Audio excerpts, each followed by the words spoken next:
Vamos a continuar entonces con este seminario. La profesora Beatriz Canavalla, conocida por muchos de ustedes, es licenciada en Sociología por la Facultad de Ciencias Políticas y Sociales de la Universidad Nacional Autónoma de México, con un doctorado en Sociología por la Escuela de Altos Estudios en Ciencias Sociales de París. Es integrante del Sistema Nacional de Investigadores Nivel 2, ha sido profesora investigadora en la Facultad de Ciencias Políticas y Sociales, en el Centro de Investigaciones Ecológicas del Sureste en San Cristóbal de las Casas, Chiapas, y la Universidad Autónoma de Chapingo. Actualmente, desde 1983, es investigadora de la Universidad Autónoma Metropolitana Unidad Xochimilco, en donde ha impartido cursos y asesorado tesis en desarrollo rural. Ha publicado libros, capítulos de libros y artículos sobre movimientos y organizaciones sociales del medio rural, mujeres rurales e indígenas, migración y sobre la problemática rural urbana. Bueno, entonces, como ustedes recuerdan, el objetivo de este seminario es tratar de presentar historias comparadas entre México y Estados Unidos. Entonces, la profesora Beatriz va a hablar sobre migración indígena, identidad y actores sociales, una nueva mirada a la migración interna. Entonces, bueno, después de su presentación tendremos un breve receso y luego continuaremos con una mesa metodológica en donde la profesora Octaviana y Beatriz hablarán un poco de cómo ha sido su proceso de investigación, ¿no? Cómo se involucraron en todo lo que han estado trabajando y cómo lo han hecho finalmente. Bueno, pues muchas gracias.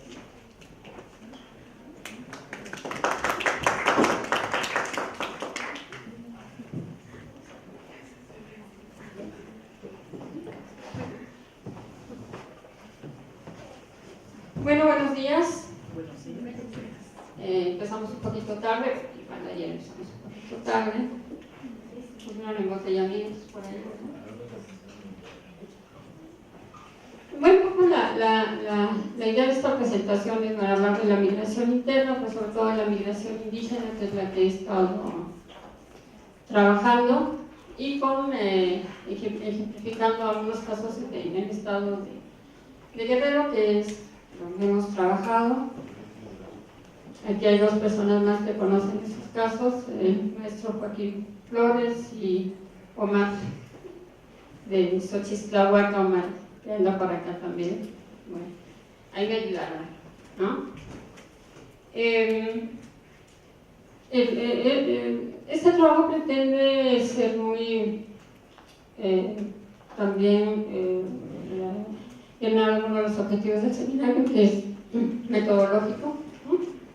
Entonces, yo no voy a leer. ¿Este lado? Me gusta.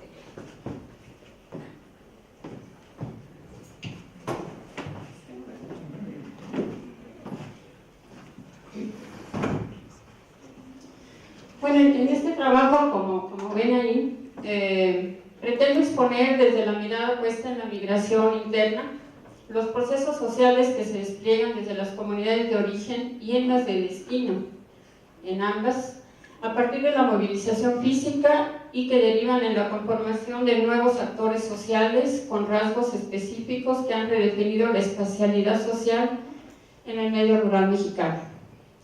Expondré algunos ejemplos, como ya les dije, en el estado de Guerrero.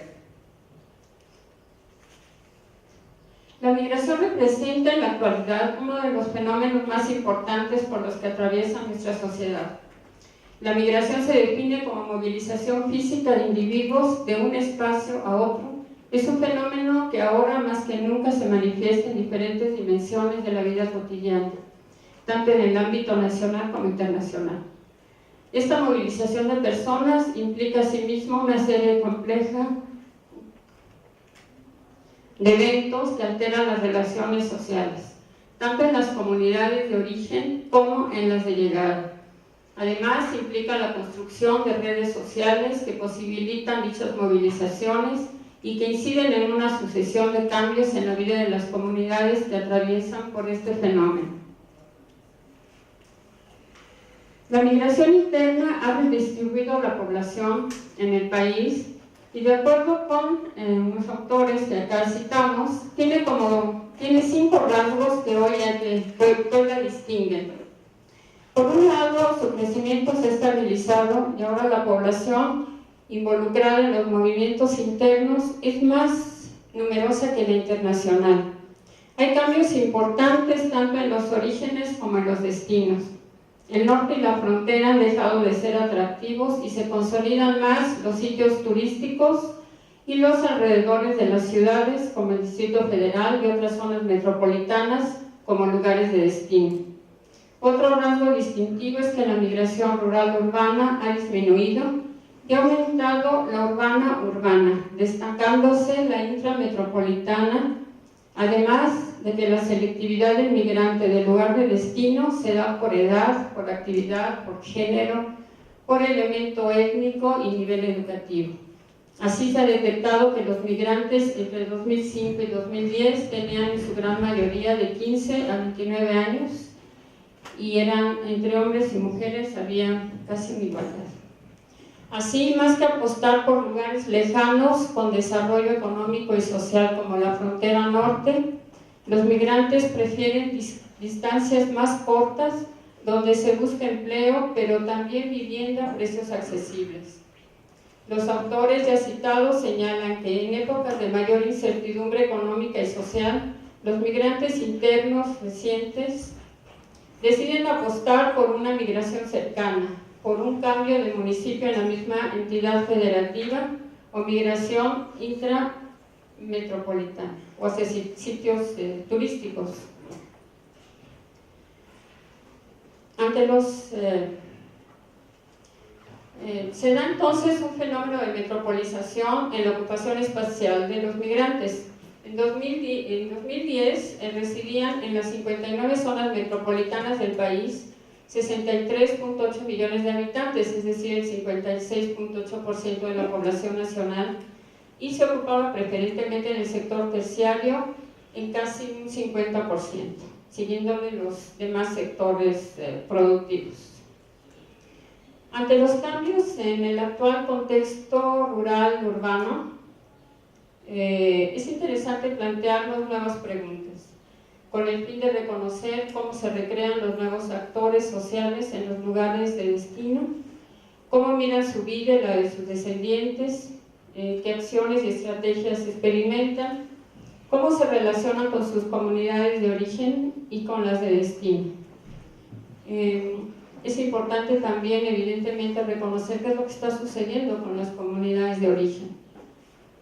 Hay un despoblamiento importante en muchas de las regiones, sobre todo en la región que nosotros hemos estado estudiando, en la montaña Guerrero, las poblaciones son cada vez, tienen menos población.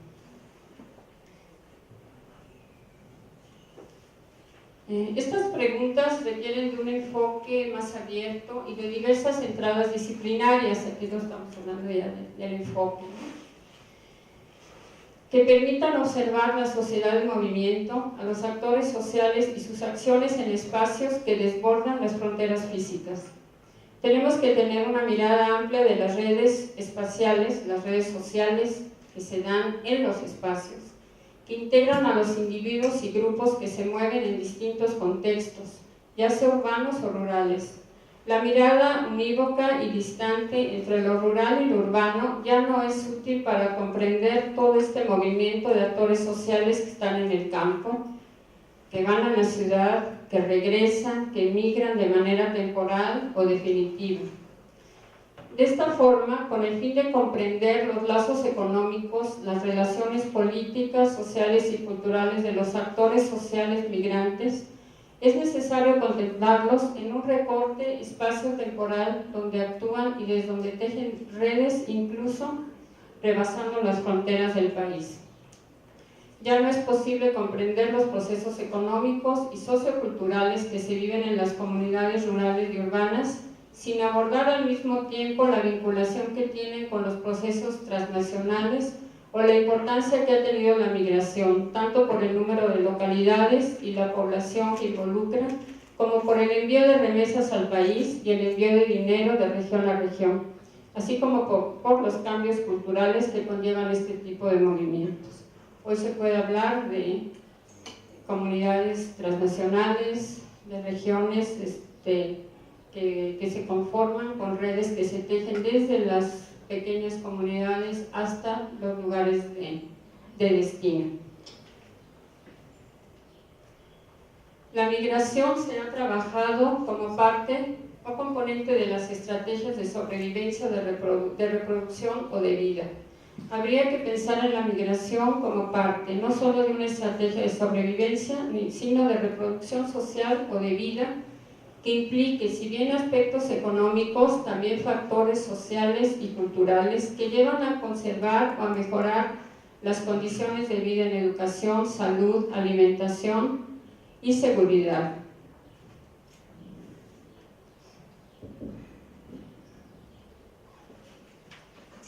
Parece insuficiente, nos han señalado algunos autores, el concepto de estrategias de sobrevivencia, y se prefiere utilizar estrategias familiares de vida que incluyen distintas variables como determinantes materiales y no materiales de la existencia, la constitución de la vida familiar, la procreación, la preservación de la vida, la socialización y el aprendizaje, el ciclo de vida familiar, la división social del trabajo, familiar del trabajo, la organización del consumo familiar, las migraciones laborales, la localización residencial, la cooperación extrafamiliar, las determinaciones ideológicas o culturales relacionadas con la familia, la mujer, los valores, las creencias, los hábitos de vida y parentesco. Parece que está fácil, ¿no? Está complejo, pero parece que es una mejor manera de verlo. Las estrategias se renuevan con los cambios económicos y sociales que los migrantes perciben en los lugares de destino. Muchas veces llegan a trabajar en la agricultura y se encuentran con que esta actividad ocupa ya un lugar secundario en la oferta de empleos en ese lugar y se ligan más a ocupaciones del sector terciario, en comercio o en servicios. Los migrantes forman parte de redes sociales que se establecen desde su salida en las comunidades y que los conectan en los lugares de destino, donde al lado de grupos o familias con una misma posición social o un mismo origen, tejen alternativas organizativas o bien lazos para conformar su nueva vida. Así, los migrantes como actores sociales no solo son el producto de una situación crítica, sino son también producentes de realidades novedosas, que es algo que nos interesa mucho señalar. A partir de la marca de ser migrantes generan alternativas, nuevas formas de conducir su vida, de verse en un antes, una ahora y un después, de generar nuevas formas de ciudadanía como individuos y colectividades, cambios en el papel y en el reconocimiento de las mujeres en la familia, y producen nuevos espacios de socialización. La identidad de los migrantes indígenas, que es un tema que me ha interesado en una región en particular, está cruzada por una serie de elementos que se conectan y la van definiendo de acuerdo con su pertenencia a una región sociocultural de origen, con la edad de los migrantes, con el género, con el tiempo de la salida y su periodicidad, con la permanencia de las ligas con las comunidades de origen y con el acceso a nuevas redes y sus contactos con los lugares de destino, con la permanencia en dichos lugares que los convierten ya en nuevos residentes. Numerosos estudios dan cuenta de que la población indígena hoy está situada en sus asentamientos tradicionales, pero también en ciudades grandes, ciudades medias, en zonas fronterizas y en colonias cercanas a las ciudades turísticas o a los campos agrícolas. La investigación en torno a este tema ha comprobado que los migrantes indígenas no rompen definitivamente con sus lazos familiares y afectivos en sus lugares de origen. Conservan así la lengua y otros elementos culturales que los caracterizan. Su vida en las ciudades como marginados y con discriminación no permite que se integren a la sociedad que los recibe y que en algunos casos generen alternativas o bien respondan conformando una identidad, llamémosle positiva, como residentes indígenas, apelando a los derechos a la diferencia, construyendo nuevos espacios de acuerdo con su origen étnico, local o regional. Así entonces, como elementos a considerar en esta migración, es interesante reconocer nuevas formas asociativas que impulsan los migrantes que se integran a redes desde que se inicia la migración. Se trata de redes familiares y o comunitarias que facilitan su traslado con agentes privados o gubernamentales y dan facilidades para reconocer los sitios donde pueden ser recibidos y donde pueden trabajar a su llegada tanto en las zonas de agricultura comercial como en las ciudades. La migración permite una redefinición de la vida familiar y la vida colectiva, ya que las mujeres y los jóvenes participan en la ciudad de una manera más dinámica en la economía familiar y en la toma de decisiones. Las mujeres logran una mayor igualdad en derechos, un mayor acceso a la educación, a la información, a la libertad matrimonial y a la decisión de maternidad y paternidad, en caso de las parejas. Se advierten cambios en el papel de los integrantes de la familia.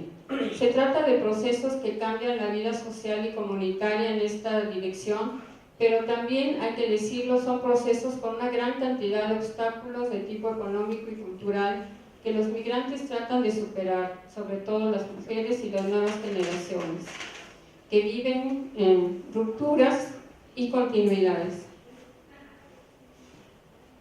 La migración hacia las ciudades impone cambios y desafíos. En la vida urbana se pierde el acceso a la tierra para vivienda y la tierra como elemento productivo. Se pierde en este sentido la autonomía parcelaria y aldeana tan valorada por la población campesina.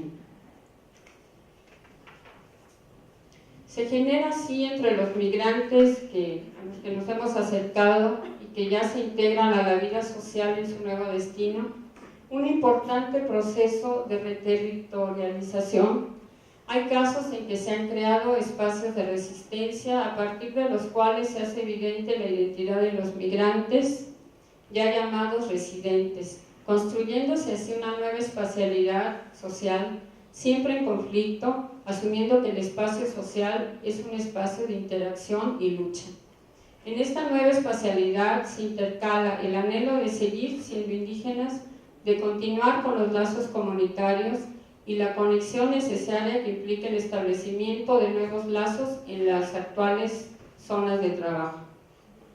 En el espacio-tiempo que construyen con su presencia en las ciudades, se conjuga su relación con nuevos actores sociales y perviven sus tradiciones al lado de modos de mirar y hacer la vida novedosos.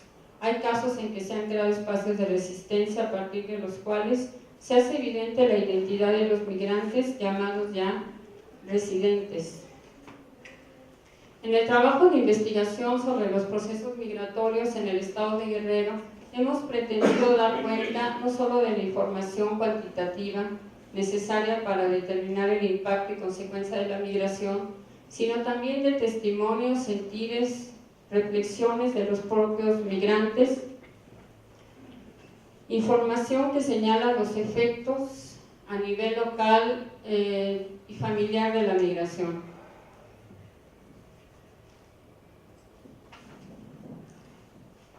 En Acapulco, en Morelos y en Sinaloa, que son algunos de los lugares de destino de la población indígena de la región de la montaña de Guerrero, ha habido un proceso de territorialización. Los migrantes se han asentado en colonias cercanas a los campos de trabajo, en el caso de Sinaloa y de Morelos, donde han creado sus centros de vivienda, escuelas, comités de vecinos, sindicatos y organizaciones mediante los cuales mantienen una estrecha relación, ya que son parientes, vecinos, originarios a veces de los mismos pueblos. Han fundado, como en el caso de Acapulco, colonias, escuelas, comités y organizaciones indígenas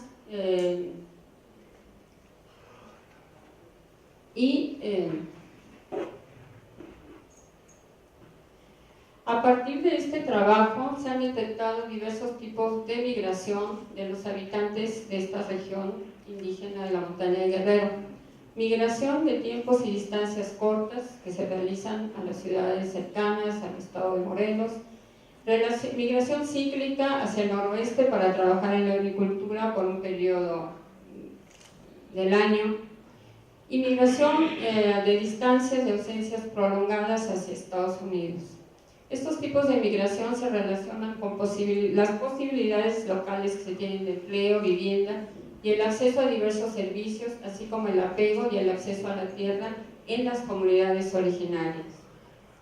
Su capacidad productiva, pero también la posibilidad de regreso, como en el caso de Estados Unidos, que cada vez se prolonga más la posibilidad de regresar periódicamente. Uno de los casos que hemos trabajado es la migración jornalera, que se ha convertido en una estrategia familiar, aunque siempre quedan en las comunidades algunos representantes de estos núcleos, lo que permite una continuidad de los lazos consanguíneos y comunitarios. Los migrantes continúan así ligados a su origen. Las empresas agrícolas se han valido de la gran necesidad de ingresos en las regiones indígenas y de la posibilidad que existe de reproducir localmente la fuerza del trabajo para ofrecer condiciones de trabajo precaria en las zonas de destino. Aprovechando estas ventajas, se ha desarrollado un mercado de trabajo rural caracterizado por su flexibilización y su segmentación. Es el caso más notorio hoy de lo que está sucediendo en San Quintín. Lo que sucede ahí en San Quintín es que se trata de una población jornalera de Oaxaca que empezó a ir y venir como esta población de la montaña de Guerrero, pero que ya llevan años asentados ahí, en Baja California, y eso les ha permitido tener una posibilidad mayor de organización. Esta posibilidad no la tienen los migrantes que van y vienen porque realizan un trabajo eventual en diferentes empresas. Esto es bastante más complicado, pero las condiciones de trabajo son semejantes. No sube arriba de 100 pesos el salario de una jornada de trabajo. La migración jornalera, esta que les digo, se ha convertido para la población de la montaña de Guerrero en una estrategia que les permite, a partir de su tiempo en las zonas agrícolas durante la mitad del año, vivir los siguientes 6 meses en su comunidad. Este trabajo jornalero estacional determina la posibilidad de continuar con los lazos locales, de seguir cultivando y regresar a las cosechas y a las fiestas. Se trata de un mercado de trabajo muy flexible frente a una mano de obra muy abundante, no se respetan condiciones de trabajo, no hay contratos, prestaciones, y sí hay organizaciones de trabajadores que se han manifestado ya en la defensa de estos trabajadores, pero como es el caso que vemos diario en los periódicos de San Quintín, se han logrado organizar mejor los jornaleros de Guerrero que ya se han asentado en colonias cercanas a los campos de trabajo de Sinaloa. Ahí se han logrado consolidar ya algunos sindicatos que los representan como trabajadores, pero también como población indígena con determinadas demandas, también como residentes ya de colonias con necesidades precisas. Son trabajadores, indígenas y residentes. Todo esto los va definiendo. Otro caso que hemos trabajado es el caso de la población migrante en Acapulco, que es el municipio con más alta inmigración en el estado de Guerrero, que concentra actualmente el 25% ya de la población de todo el estado, que ofrece más trabajo en comercio y en servicios, llegando a ocupar las actividades terciarias el 80% de la población económicamente activa. En este sector se ubica la población indígena migrante y realiza trabajos generalmente informales en las calles, en las playas, en el servicio doméstico, tanto en hoteles, en empresas, en casas particulares. tienen diferentes tipos de trabajo que mencionamos acá, como herrería, limpieza, comercio, en fin.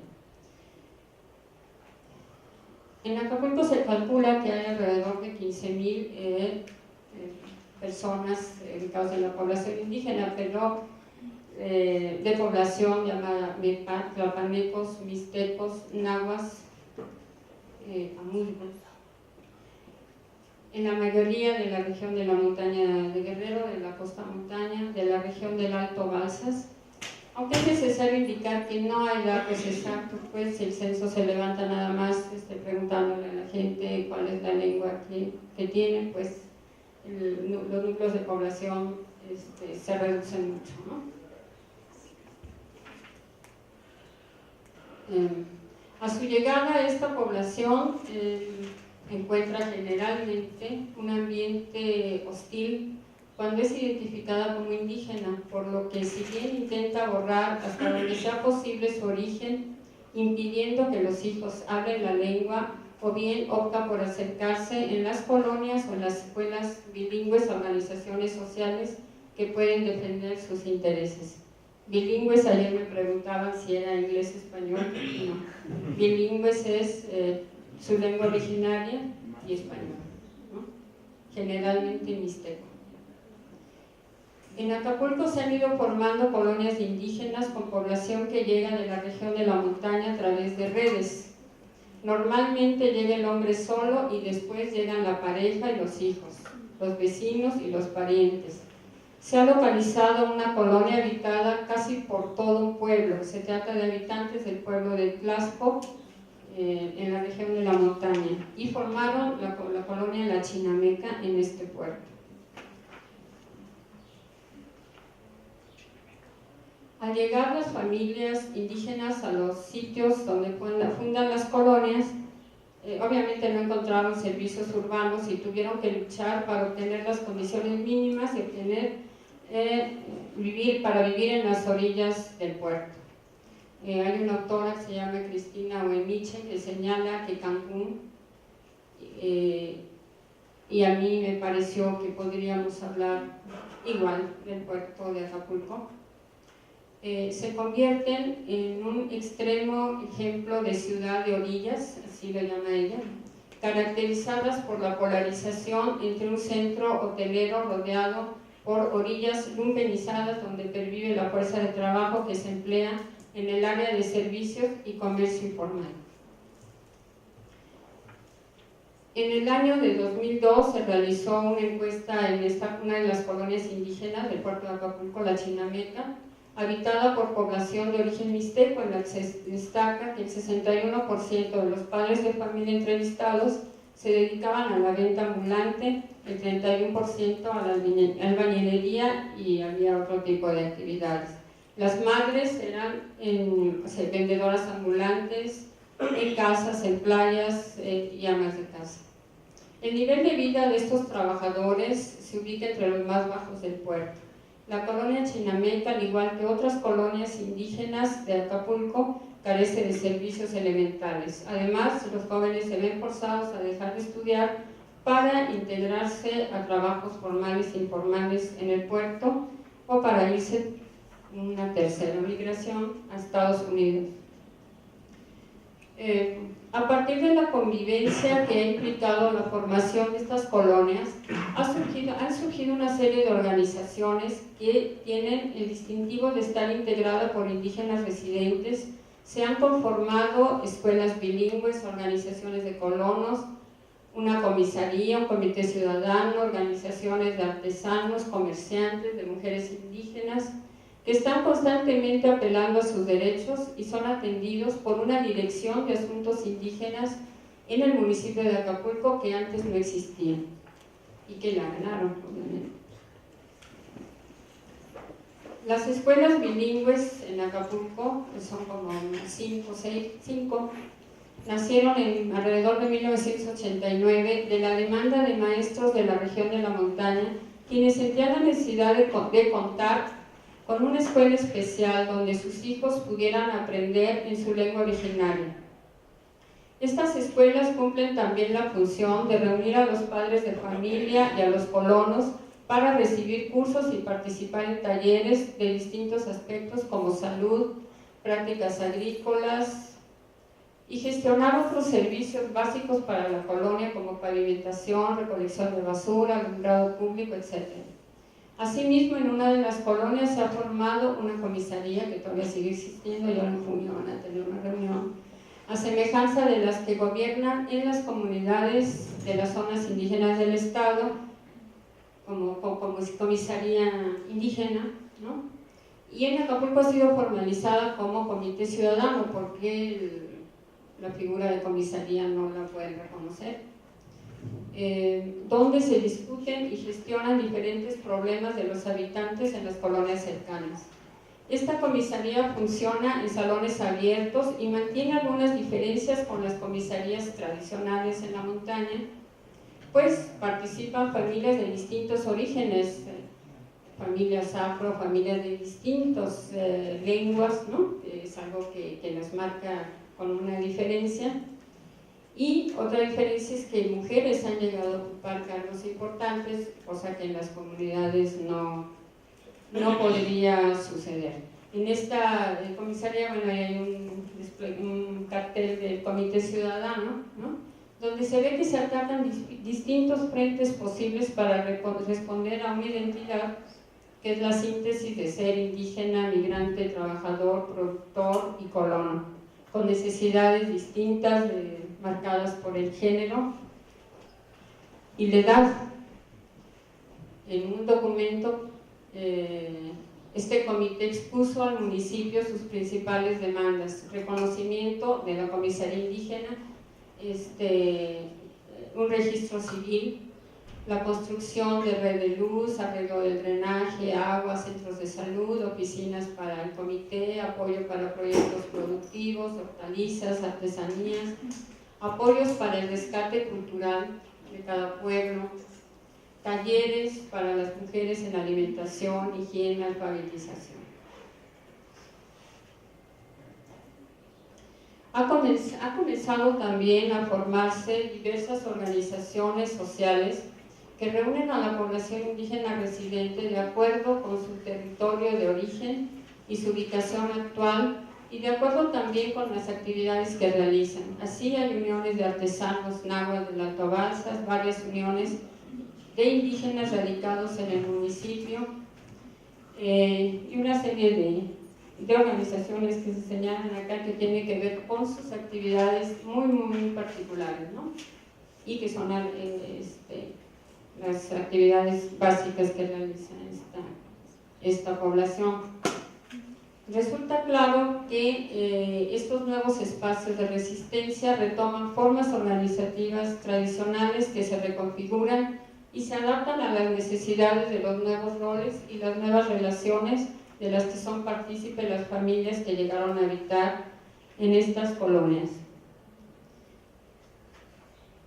Hay una redefinición de la vida familiar a partir de esta migración. Se reconstruye la vida colectiva y comunitaria en las que las mujeres tienen una mayor participación porque son entes económicos muy activos en el puerto. El matrimonio cambia con la migración, transformando el papel de las mujeres y los jóvenes. Estos cambios no se generan sin contradicciones, porque los migrantes siguen manteniendo la idea de que van a continuar en el puerto con las normas tradicionales que traían ya desde las comunidades relacionadas a la familia, el matrimonio, el papel de las mujeres, en fin. La vida en el puerto ofrece a los indígenas residentes la oportunidad de establecer nuevas relaciones con grupos diversos, y las mujeres manifiestan que en esta ciudad sienten mayor libertad para trabajar. Dicen ellas, cito una entrevista: trabajamos las mujeres casadas, ya salimos si queremos, si nos pegan sabemos que puede haber una demanda, aquí hay más orientación sobre el maltrato a las mujeres. Ahora ya nos comunicamos más en pareja y los jóvenes pueden escoger cuándo casarse. Yo no tengo por qué vender a mi hija, como se supone se hacía en las comunidades. Quiero que estudie, aunque sea una carrera corta, y pensamos que los niños y niñas tienen los mismos derechos. Por su parte, las mujeres indígenas residentes también han buscado ser reconocidas y promover actividades propias que a partir de la artesanía han conformado una organización de mujeres. Por aquí hay unos testimonios, ¿no?, que yo no tengo acá, ¿sí?, pero que ustedes los pueden leer. Es el discurso, pues, de algunas de las organizaciones, de la organización de mujeres, ¿no?, que están permanentemente movilizando a los grupos, ¿no? En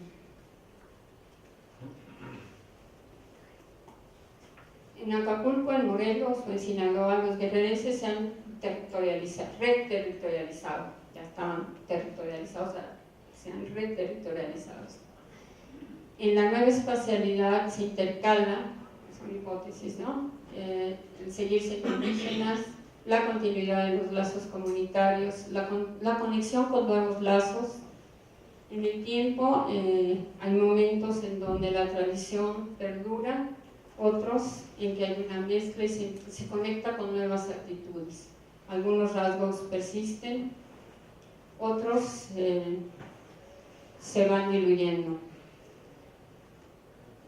Esta es una fiesta para la Virgen de Guadalupe, es una caminata en la costera Miguel Alemán. Como reflexión final, yo les dejaría que queda la pregunta de si es posible que perduren algunos elementos del origen campesino de estos migrantes. Me llamó la atención una cita de una autora, Rivermar, que menciona que en muchas comunidades la pérdida de la centralidad de lo agrícola no ha significado la disminución de los rituales o las fiestas religiosas en los lugares de destino o en las ciudades. Más aún, con la migración se han acrecentado estas celebraciones. No obstante, las prácticas y significados en torno a estas conmemoraciones adquieren nuevos matices asociados a las formas de vida presentes en los pueblos migrantes. Hay testimonios que señalan que en algunas de las colonias del puerto se replican fiestas a los mismos santos que en las comunidades de origen, y que un gran número de personas continúan asistiendo a las fiestas de los pueblos. Hay nostalgia en estas familias indígenas residentes, añoran sus pueblos y su vida comunitaria, donde son reconocidos, conviven entre iguales y no con discriminación en una ciudad a la que llegaron en busca de trabajo. Si bien las primeras generaciones que llegaron continúan ligados con su comunidad, los más jóvenes han tenido poco contacto con los pueblos de sus padres y sus abuelos y van con ellos solamente en momentos de las fiestas, por lo que queda en el tintero el papel que asumirán los jóvenes como residentes indígenas en una urbe como la del puerto, y si los nuevos espacios de convivencia y organización social que se están creando tendrán la posibilidad de reforzar los elementos étnicos de su identidad y generar a partir de ellos alternativas para una mejor vida en el puerto. Bueno, eso es. Gracias.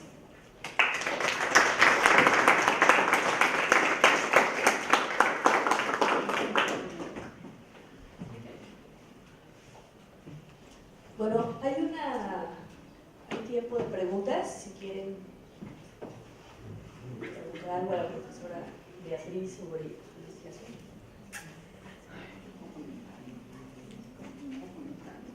¿O algún comentario? Yo tengo una pregunta. O sea, usted habla justo de la reterritorialización, pero sobre el proceso, o si existe un proceso de desterritorialización dentro como del tipo de migración que se vive específicamente en las comunidades guerrerenses, ¿no? Y a partir de eso entiendo que la territorialización o reterritorialización, creo, justo como usted menciona al final, adquiere como una resignificación de los elementos religiosos, pero creo también como de la simbología que culturalmente o cotidianamente se vive, ¿no? O O sea, básicamente es como si usted identifica un proceso justo de desterritorialización, más allá de lo que tenga que ver con la migración o la movilidad física, ¿no? A ver si entiendo. La gente está en sus pueblos, en sus comunidades, ahí realiza sus actividades productivas, ceremoniales, políticas, ¿verdad? Tienen que salir, ¿no? Tienen que salir por una crisis agrícola muy importante, ¿no? Que se ha generado en todo el país, sobre todo en las zonas de producción de granos básicos, ¿no? En donde el maíz pues, ya no tiene un precio, la gente se tiene que ir. A veces se van en estos temporalmente, ¿no? A trabajar, el trabajo jornalero a las grandes empresas agrícolas del noroeste, de Baja California, Sonora, y regresan y siguen armando la vida de la comunidad, ¿sí? A veces se van a Estados Unidos mucho tiempo. Estas migraciones de Acapulco se dan, se va el padre, luego jala la esposa, luego jala los hijos, luego jala los parientes, luego jala los vecinos, ¿no? Y se van estableciéndose en determinados lugares, en donde, bueno, tampoco les es fácil llegar, donde no hay nada, ¿no? Donde tienen que empezar desde de generar un reclamo para rearmar la vida, ¿no? Y a veces están muy cerca unos de otros, ¿no? Gente, a veces están mezclados, ¿no? Gente de distintos orígenes étnicos, en fin. Y ellos tratan de rearmar ahí, en esos espacios, una especie de vida comunitaria que ya no va a ser la misma, ¿verdad? Ya perdieron su tierra, ya perdieron la forma de producir, ya perdieron su organización tradicional, pero están rearmando en esas colonias una posibilidad orgánica de continuar, ¿no? Ha sido una labor de los maestros, ¿no? Y yo tendría aquí que considerar que mucho de este trabajo aquí en Acapulco ha sido porque ellos nos han dado esa posibilidad, ¿no? Los maestros bilingües de la montaña son los que han querido dinamizar la vida en estas colonias, lucharon por crear las escuelas bilingües, ¿sí? Para que sus hijos no olvidaran la lengua materna, que de todas maneras se sigue hablando en las casas, para que no se avergonzaran tanto de hablarla en el puerto, en donde son reconocidos como indígenas y siguen siendo discriminados, ¿no? Entonces, ha sido una lucha, ¿no? De la población de este tipo, muy ya politizada, ¿no? También, ¿no? Con toda una historia atrás del movimiento magisterial, en fin, tiene su historia todo esto, ¿no? Entonces, llegando ahí al puerto, los maestros lucharon por armar en las colonias que ya se estaban asentando, por armar estas escuelas que ya lucharon por el reconocimiento de la Secretaría de Educación Pública, lo tienen, y son escuelas donde los niños aprenden, y como ustedes vieron, los niños se la pasan bien, ¿no? Porque están entre niños muy parecidos, ¿no? De orígenes, problemas después cuando salen, ¿no? Ahí sí, ¿para dónde se van? Ahí se empieza.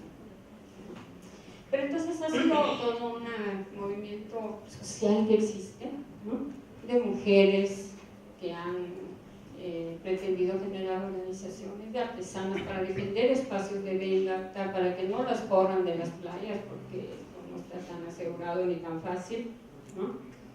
Para que sean reconocidos como indígenas finalmente, ¿no? Eso ha sido un reconocimiento muy importante, por eso hay ya una dirección de asuntos indígenas, ¿no? Me parece algo extraño, ¿no? Que en el puerto de Acapulco tuviera, pero lo hay y cumple un papel importante, aunque no tiene mucho presupuesto ni dan muchos apoyos, pero todas estas organizaciones que vimos muy sectorizadas, es así que los desraspados, porque les dan algunos apoyos, ¿no? Como tales. Pero lo interesante es que todos están atravesados porque son organizaciones indígenas, ¿no? Entonces, se rearman, no se rearman como en las comunidades, se rearman porque en el puerto mantienen nuevas relaciones con otros actores sociales, ¿no? Diversos. Hay más comunicación, ¿sí? En el caso de las mujeres es donde más se notan los cambios, ¿no? no sé, es complicado, pero bueno. Betty, si nos pudieras comentar cuáles son los posibles conflictos que existen cuando llegan y cómo se apropian del territorio donde llegan y si hay conflicto. Porque, a ver, llega el papá, pero ¿cómo sabe a dónde? El primero que llegó, ¿cómo supo a dónde llegó? ¿A dónde llegar? ¿Qué gestiones tuvo que hacer? Pues es que estas son redes, ¿no? Por ella Omar que nos puede también confirmar esto, ¿no? Son redes que se establecen desde las comunidades, ¿no? Desde las comunidades se sabe a dónde vas, con quién te vas a empezar a establecer contacto, ¿sí? En dónde te puedes ubicar. No se están ubicando en los mejores sitios, ¿no? Se están ubicando, por eso Cristina Oemiche llama ciudades de orillas, ¿no? ¿Sí?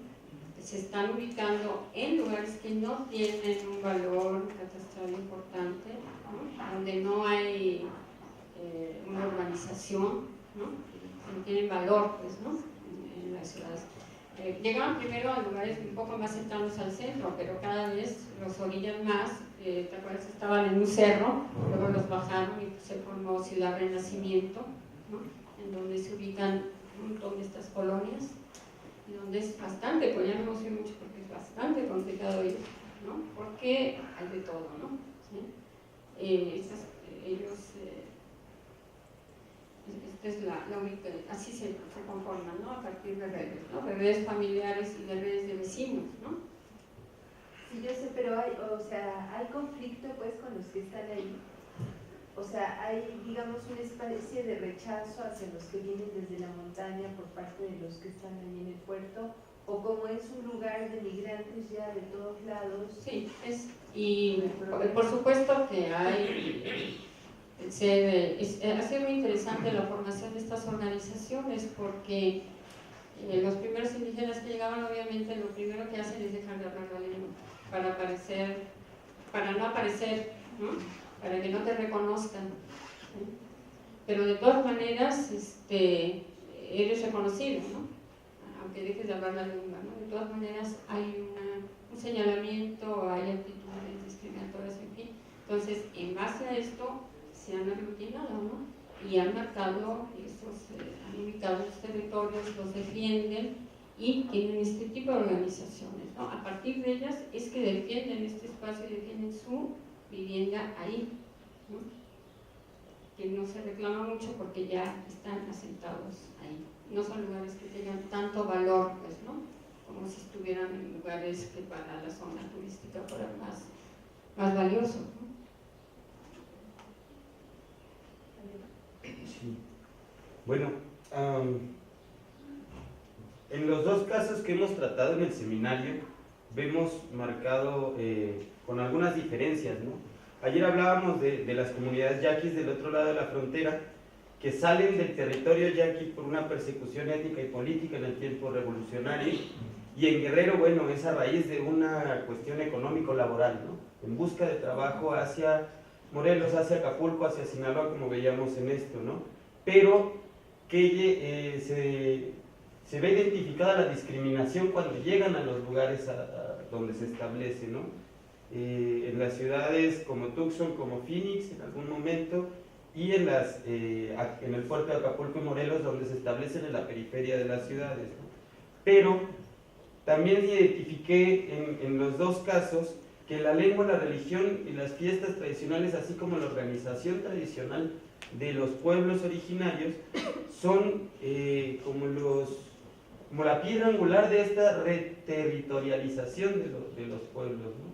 Porque quizás no hablo mi lengua cuando estoy ejerciendo mi actividad económica, pero al regresar al territorio donde ya concibo como mío, la lengua y la fiesta, la tradición misma y la organización, al hablar en los yaquis de la organización como gobernadores tradicionales y acá como comisarías, dijiste, ¿no?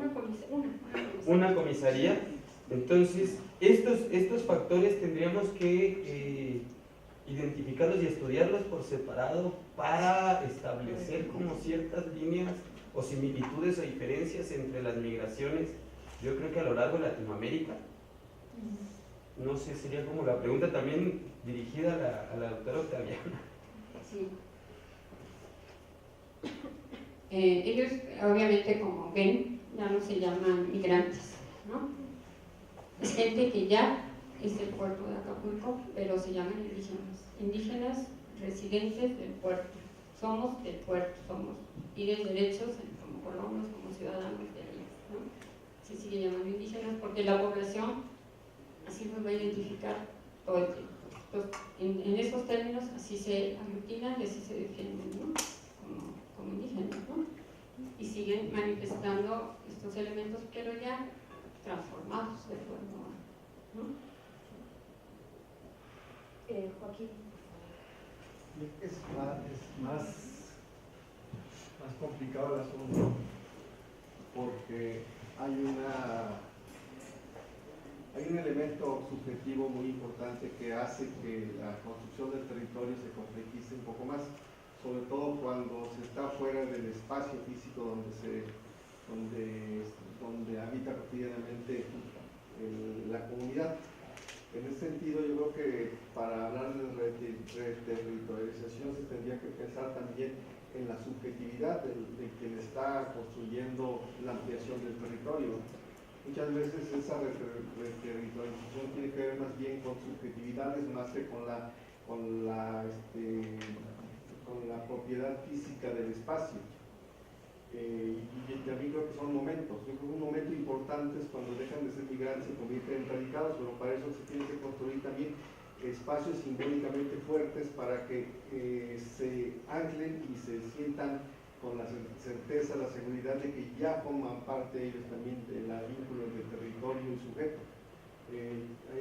Son muchos los casos de los migrantes que se sienten ya dueños del espacio cuando hay algo que los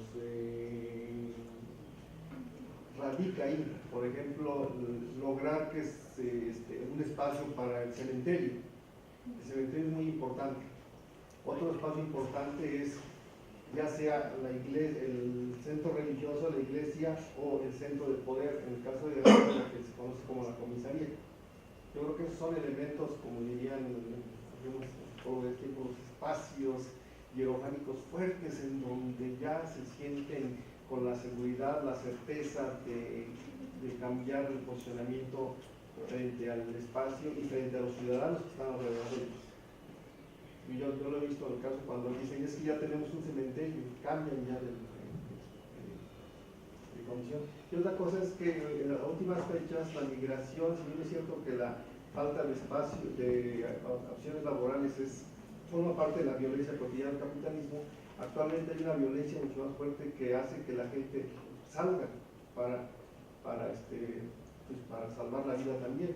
Y en el Guerrero se han empezado a dar casos de migraciones de comunidades por expulsiones religiosas o por expulsiones inclusive de los grupos delincuentes, ¿no? Sobre todo en la región de la Sierra. Hay muchos casos en donde la gente se tiene que dejar su lugar para poder vivir y se van a otros lados. Y en algunos lugares, por ejemplo, a Musgos, he visto que el gobierno les ha tenido que comprar tierras en otros lados para que se radiquen por la violencia religiosa que se empieza a dar también. Bueno, vamos empezando, por favor.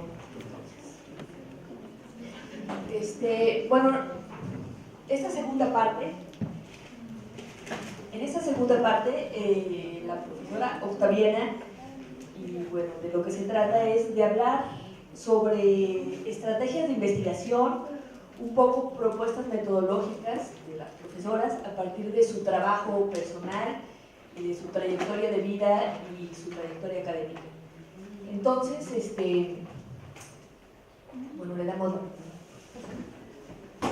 Pues mira, ya se va. ¿Alguien ha visto mi pluma negra? O sea, ya encontré. Buenos días a todos y todas. Me da gusto estar con ustedes otra vez esta mañana. Y lo que estoy enseñando solamente son fotos, ¿no? Porque hablamos de los pueblos indígenas y hay muchos pueblos indígenas. indígenas, ¿no? Indigenous peoples. Y entonces hay en todo Latinoamérica, Norteamérica, ¿no?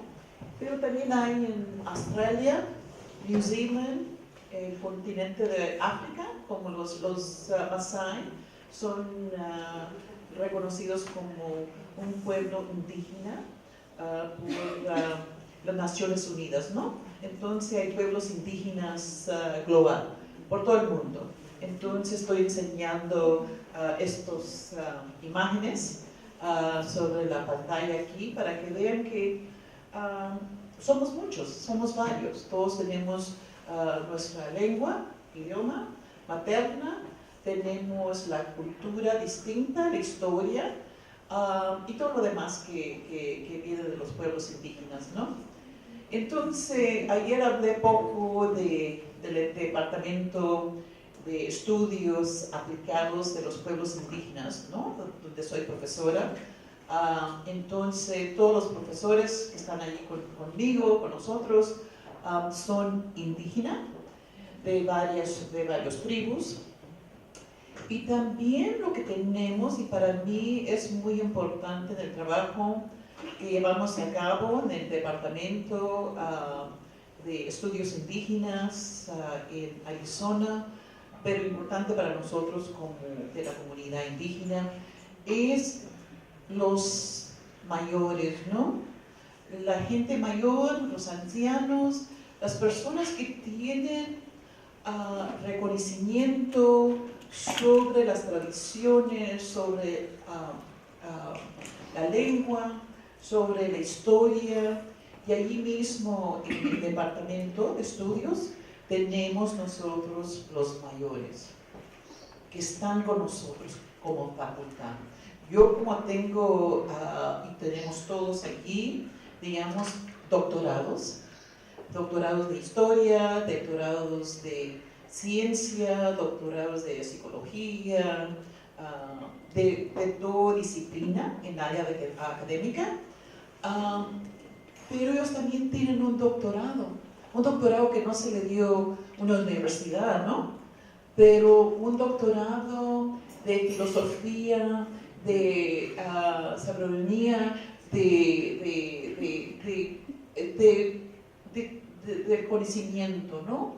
De su vida, de su manera de vivir y todo lo que es un pueblo indígena. Entonces nosotros, que es una cosa muy interesante, ¿no? Para una universidad académica, que le demos ese espacio a los mayores y que ellos los enseñen y que estén enseñando con nosotros. Entonces tenemos un balance, ¿no? Un balance de traditional knowledge, que le llamamos, con Western knowledge. Entonces lo que aprendemos en un espacio formal, educativo, es Western knowledge, ¿no? Por la mayoría.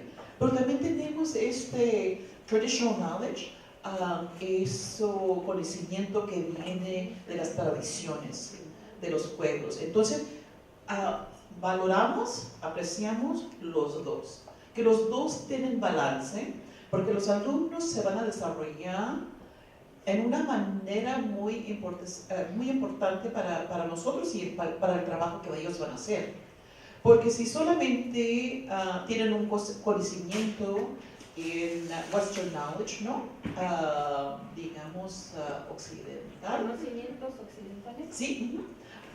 Que si van a ir a trabajar en un pueblo indígena, tienen que saber la manera de prestarse, de tener la bienvenida a un pueblo indígena, especialmente si no es un pueblo de ellos, ¿no?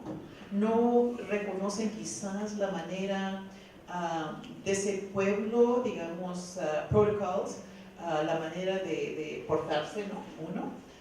Pero por lo general, si uno ya tiene ese entendido de los mayores, entonces ellos van a lograr mucho. Si ellos van a hacer investigaciones o van a ir a levantar el pueblo through capacity building, tienen que saber cómo los van a aceptar y cómo van a lograr lo que quieren hacer con el pueblo indígena. Entonces, para nosotros es muy importante que los alumnos aprecien y aprendan de los mayores. Por eso aquí tengo varias fotos, ¿no?, de Maoris, como de New Zealand. También van a ver cuando se está pasando aquí las fotos, el Pascola. El Pascola es viene de mi tribu, ¿no?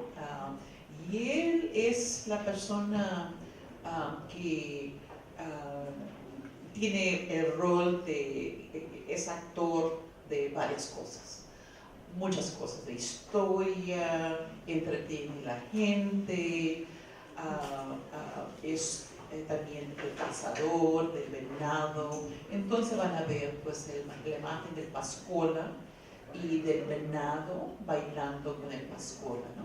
Y estos son imágenes que vienen de mi pueblo, ¿no? Y son unas fotos que tomaron hace muchos años allí en Tucson, en una fiesta, durante la fiesta de Pascua.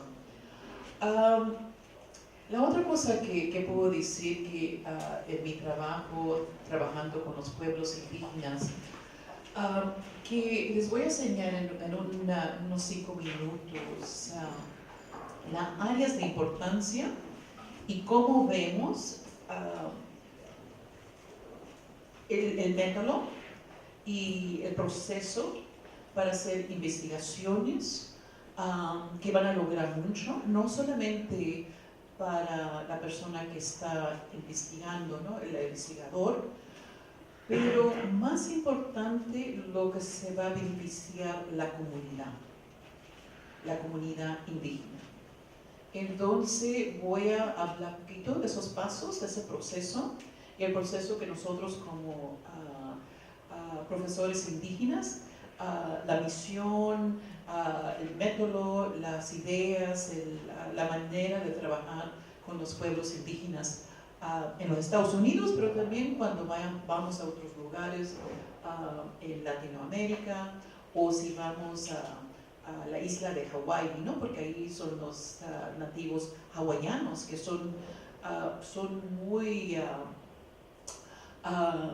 muy importantes en la forma de desarrollar su lengua materna, ¿no?, porque ellos casi han perdido su idioma, pero ya la rescataron muy bonita, muy bien, porque comenzaron a hacer escuelas que le llaman Language Immersion, que cuando venían los alumnos no sabían nada de la lengua materna hawaiana, pero ya comenzaron con kinder, y el siguiente año con el grado primero, segundo, así, y todo lo que oían todo el día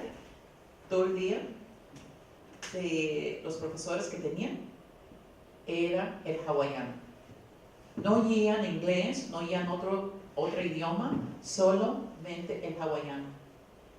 Entonces rescataron su idioma. Y ahora hay escuelas secundarias que todo lo que se habla es el hawaiano, y también programas en la universidad ahí en Hawái que solamente son estudios hawaianos, de la historia, de la cultura, de los danzas, allí en University of Hawaii, allí en Honolulu, y luego también en la Isla Grande, allí en la Isla Grande, ¿no? Entonces es muy interesante porque los que hicieron igual eran los Maoris, ¿no?, los de New Zealand. Ellos también rescataron en la misma manera su idioma. Y como ellos tienen unos, digamos, cultura parecida, entonces los Maoris de New Zealand les ayudaron mucho a los hawaianos, porque ellos lo hicieron muy bien, y también tienen universidades, colegios, que todo lo que es Maori, que ellos quisieron hacer lo mismo los hawaianos. Entonces los hawaianos y los Maoris son un pueblo indígena muy fuerte, con muchas ideas, y están sacando tantas cosas que son muy innovadas, muy importantes para sus pueblos indígenas, ¿no? Entonces, pienso yo que los pueblos indígenas mundialmente están avanzando, quieren más y quieren ser reconocidos por lo que son y por lo que tenemos que hacer con nosotros mismos, ¿no? Como pueblo indígena. Entonces, ahí el programa académico que tenemos en Arizona, entonces en ese se basa que nosotros tenemos que ayudarlos nosotros mismos, tenemos que crear esos espacios para ayudarlos nosotros mismos con nuestras ideas y métodos. Que nosotros mismos tenemos estas ideas, los hemos tenido por siempre, y que podemos lograr mucho en levantarlos del pueblo, ¿no? En la área de salud, la área de economía, la área de educación, de gobierno, lo que sea. Que nosotros mismos vamos a fortalecer nuestros pueblos. Entonces voy a pedirle a mi colega que si me puedes pasar es nomás pues un proceso que quiero platicar un poquito y después yo creo que vamos a mi colega y yo vamos a hablar un poquito de los métodos, digamos, el proceso que hemos logrado, ¿no? en nuestra carrera, el trabajo que hacemos hoy en día y lo que esperamos hacer por adelante, ¿no? Fue muy interesante. Les voy a hablar de un pueblito que también es yaqui, ¿no? Allí en la área de Scottsdale, Arizona, no mi pueblo, pero muy cerca de mi pueblo de Guadalupe. También estaba un pueblito y todavía sigue un pueblito pequeño de la comunidad yaqui. Y entonces ellos recibieron fondos, juntaron fondos, porque ellos querían me dijeron, pues, como tú eres profesora, ayúdalos a hacer un libro, pero en yaqui, y de nuestra vida aquí en Pénjamo. Y entonces les dije, bueno, pues vamos a tener una reunión con la comunidad y vamos a hablar sobre lo que quieren de mí. Yo no soy de Guadalupe, no es mi historia, es la historia de ustedes. Entonces ya fue cambiando el proyecto porque ellos querían rescatar, tener algo sobre su comunidad, porque su comunidad era muy pequeña y muchos de los jóvenes se estaban casando y yendo para otras ciudades, ¿no? Y ya los mayores querían tener algo, ¿no? Un recuerdo, querían que los jóvenes supieran cómo se hizo este pueblito llamado Pénjamo y por qué se llama Pénjamo y por qué había yaquis allí en Scottsdale. Entonces, con unas reuniones que tuve no, porque ese era el proyecto. Mira, es esta que dice Community Based, la otra. No.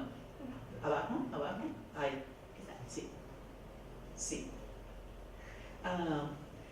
Pero es que tengo tantas cosas en este little flash drive, ¿no?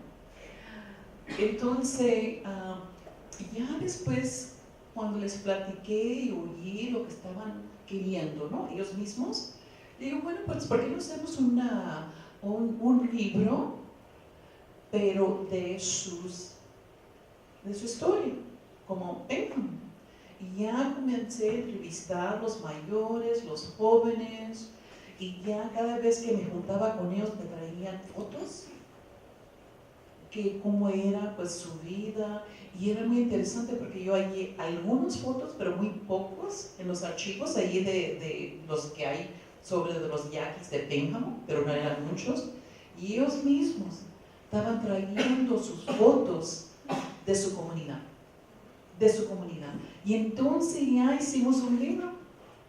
Y entonces el tribu yaqui, digamos Pascua Yaqui Tribe of Arizona, estaban muy contentos, todos los que han trabajado con, digamos, académicos, que se pudo hacer un libro, pero de la comunidad. Y ellos mismos fueron los autores.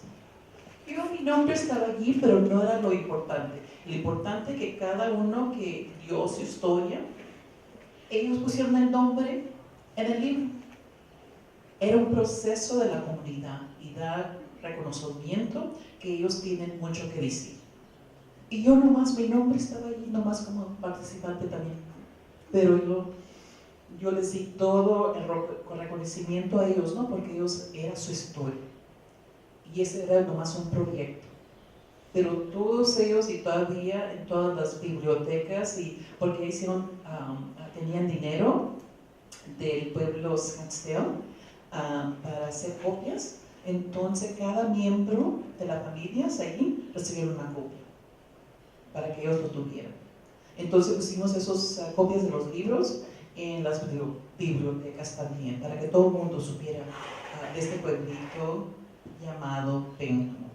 Es una historia muy bonita, Pénjamo. Entonces llamaron ahí ese pueblito pequeño Pénjamo porque en ese tiempo había una canción aquí en México que era muy popular.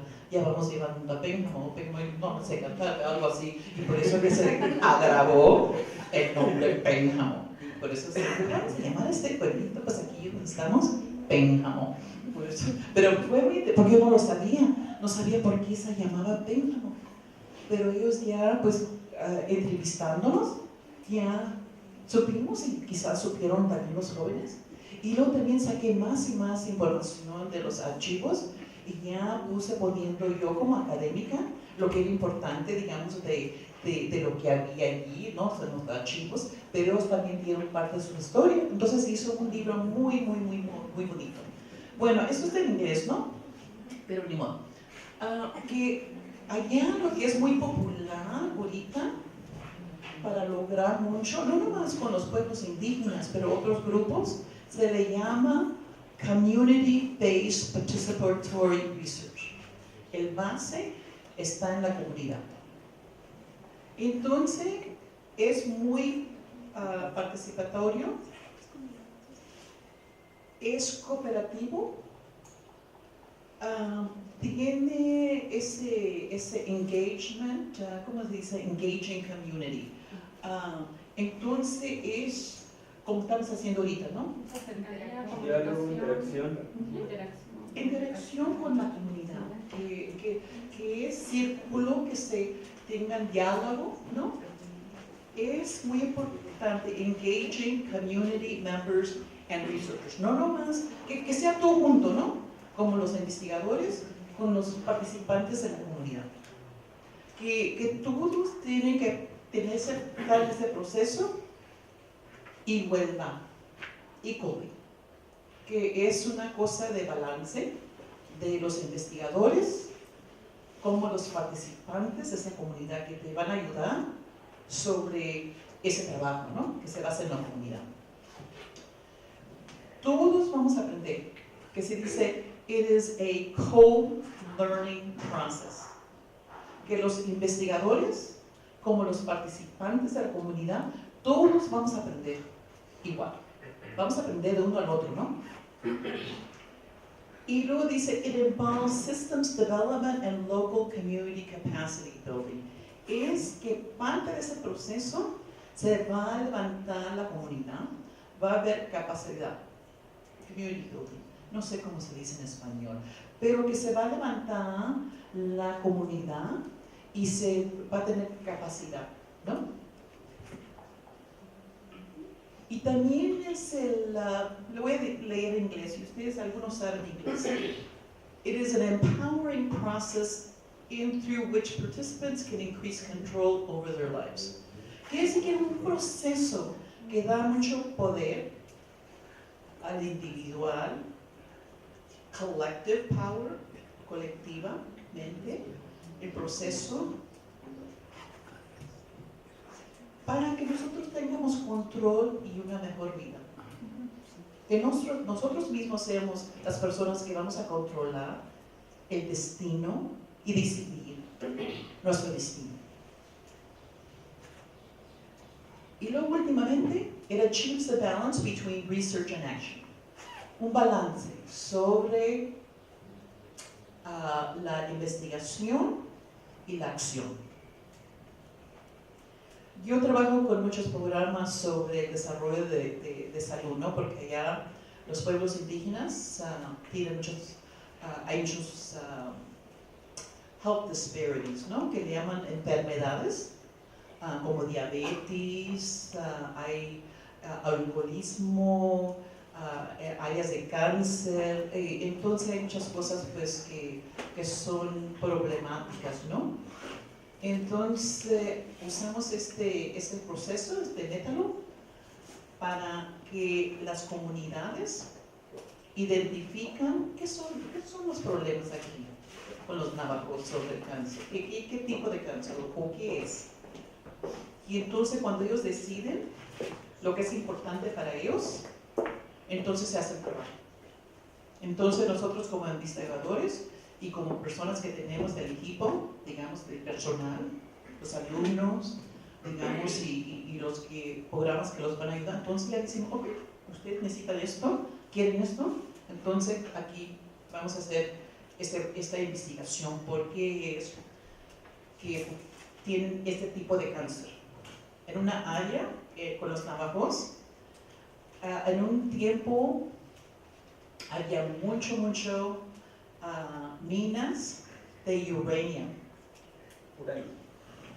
Entonces, muchos trabajaban en estas minas y no les daba protección la compañía para protegerse, ¿no? Entonces ya pues es por ese tipo de mineral es cancerous, ¿no? Si no se protegen bien. Y luego lo que estaban haciendo venían los hombres trabajadores pues con el polvo, ¿no? De uranio, porque no tenían, y luego ya lo pasaban a la familia, porque no sabían pues que ya venían contaminated, ¿no? Contaminados de ese polvo, y le llamaban polvo amarillo. Y luego la otra cosa, como los tradicionales, hacen una casa redonda y lo usan como lodo para emplastar. Pues tú crees, venían con eso y no sabían, entonces ponían pues todo el lodo pues, que estaba contaminado pues por las minas que sacaban pues ahí mine tailings por el polvo, pues más estaban ahí todos contaminados, ¿no? Era un problema muy grande, fue tan grande y culpa también de los Estados Unidos porque en ese tiempo necesitaban uranio en particular para todo lo que era las cosas atómicas, sino todo de la ciencia y de las bombas y quién sabe qué más. Entonces fue un proceso para pagarles a las familias que estaban afectadas ahí con los navajos. Y por eso es que en unas áreas todavía hay mucho cáncer. Y la otra cosa con los navajos, como unos son muy tradicional, muy tradicional, que casi no hablaban sobre esta enfermedad o pensaban que las personas que tenían esa enfermedad era porque un rayo iba pegado a un lugar donde ellos estaban, entonces que ese rayo, eso que se hizo, manifestó en la enfermedad, esa persona o esa familia. Entonces ya saben que tiene que haber un proceso de educación, que el cáncer pues tiene muchas formas, hay muchas formas de cáncer y cómo pueden prevenir este tipo de enfermedad o cómo se curan lo más pronto posible. Pues ya ven, entonces tenemos mucho trabajo con muchos pueblos indígenas en los Estados Unidos como globalmente. Entonces ya ven que el círculo es muy importante. Indigenous knowledge, keen observation of the environment, community and individual experience, que la experiencia no es lo más individual, pero de la comunidad, collective experience. Y luego es los valores culturales, que son muy importantes, el hogar, place, donde estamos, donde estemos, regalos. ¿Qué regalos tenemos como personas? ¿Qué regalo ahora, digamos, que nosotros los 9 damos a todo el mundo con las canciones durante el paso? Es el regalo al mundo, ¿no? ¿Qué regalos tenemos? ¿Qué regalos tenemos a uno al otro? A la comunidad y soberanía. Que todo eso es muy importante para tener ese proceso, esas áreas de enfoque para trabajar con un pueblo. Entonces tenemos esa historia, ¿no?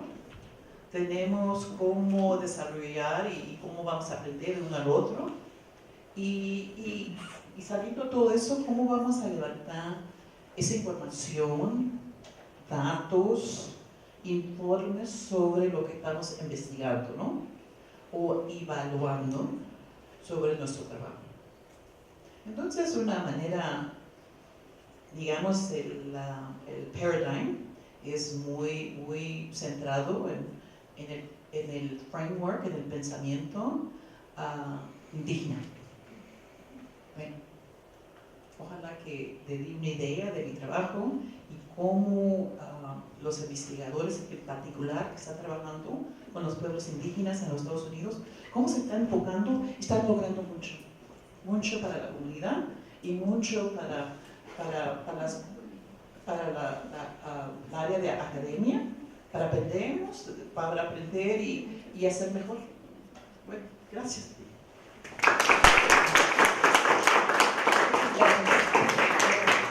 Ahora la profesora Beatriz nos va a hablar un poco de su experiencia. No creo que en 5 minutos podamos hacerlo porque es un poco larga, ¿no?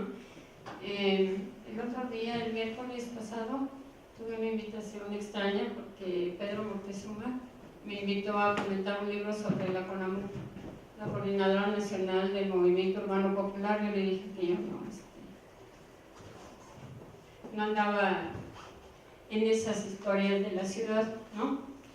Resulta que al leer el libro me di cuenta de que sí, porque yo estuve cercana a una coordinadora campesina que se llamaba la Coordinadora Nacional Plan de Ayala, que todavía existe, que tiene mucho tiempo, casi desde el inicio, ¿no? Forma parte de una de sus representaciones en Tlaxcala, iba yo a todas las reuniones, y resulta que en una marcha campesina, ¿no?, que salió de Tlaxcala, nos recibió la CONAMUP en un lugar que se llama San Miguel Teotongo, que es un lugar importante, fuerte, un bastión de la CONAMUP. Y entonces resulta que fuimos teniendo experiencias a través de la Coordinadora Nacional Plan de Ayala y de la Coordinadora Nacional del Movimiento Urbano y Popular, más o menos paralela. Estábamos pensando lo mismo, teníamos las mismas preocupaciones, conformar organizaciones horizontales, sin la influencia de partidos políticos, con liderazgos renovados, en fin, estábamos pues en ese mismo contexto, ¿no? Entonces, a veces mi experiencia obviamente no tiene nada que ver con la de Octaviana, porque ella ve los movimientos desde dentro, ¿sí? Ella es parte de, ¿no? Yo soy gente de fuera, ¿no? Como estudiante fui, como profesora, como investigadora, pero lo que yo siempre pensé es que los investigadores no deben hablar, no debemos hablar desde lo que nosotros pensamos y planteamos.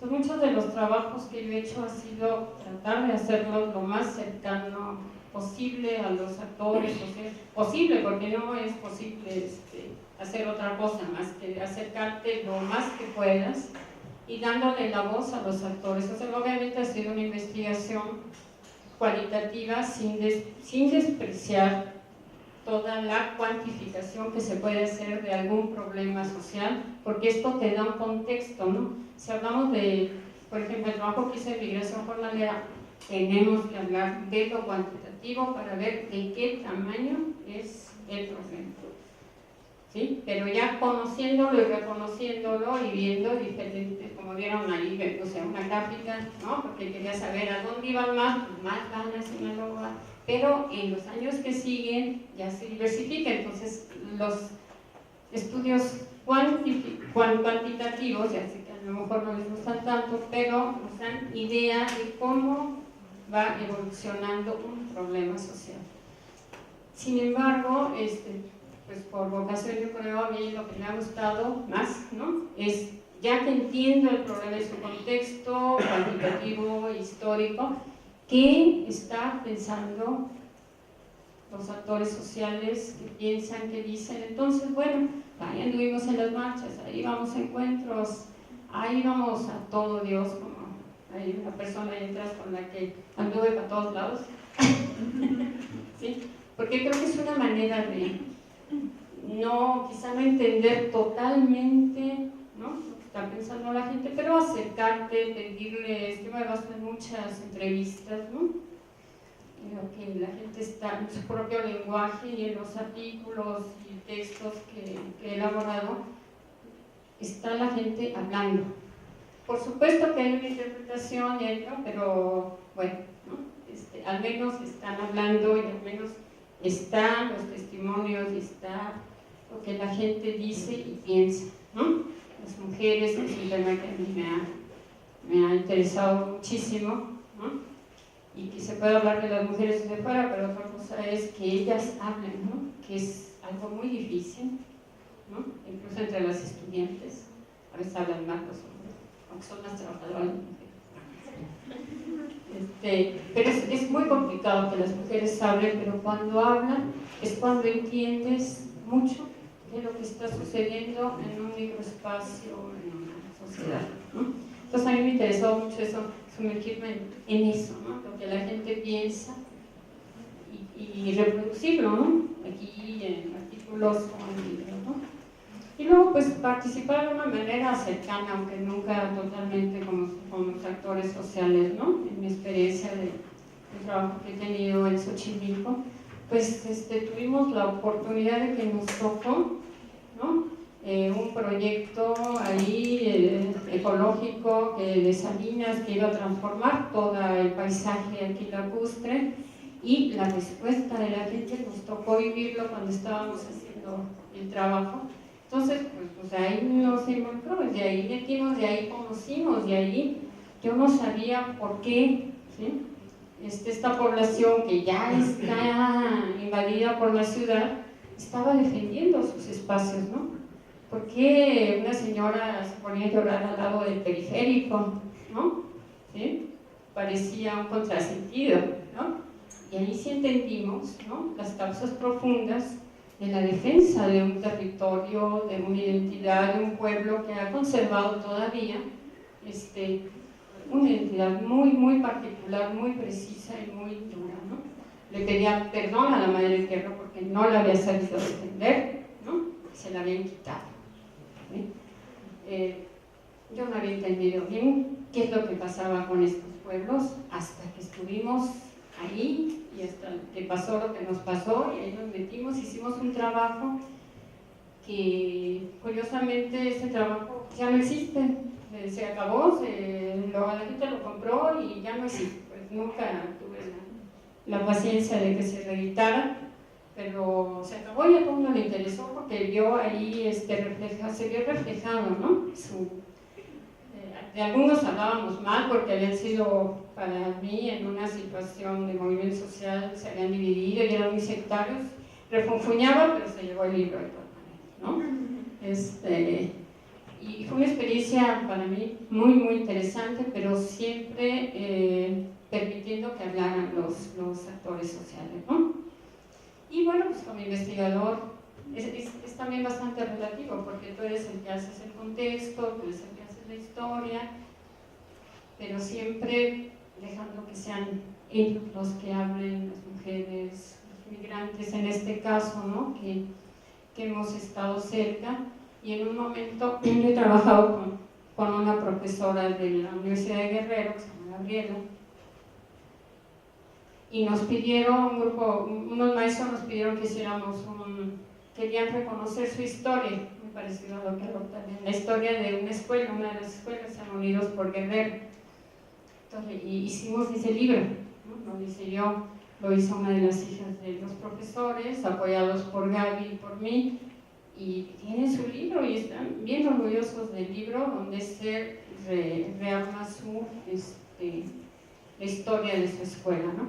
Pero hay otras personas que podrían hablar más de esto. Omar, aquí.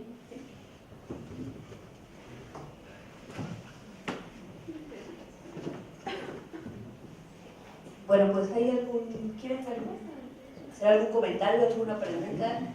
Estos profesores que acaban de invitar a participar, no sé si quieran decir algo. Empezó a tomar por la experiencia del sujeto.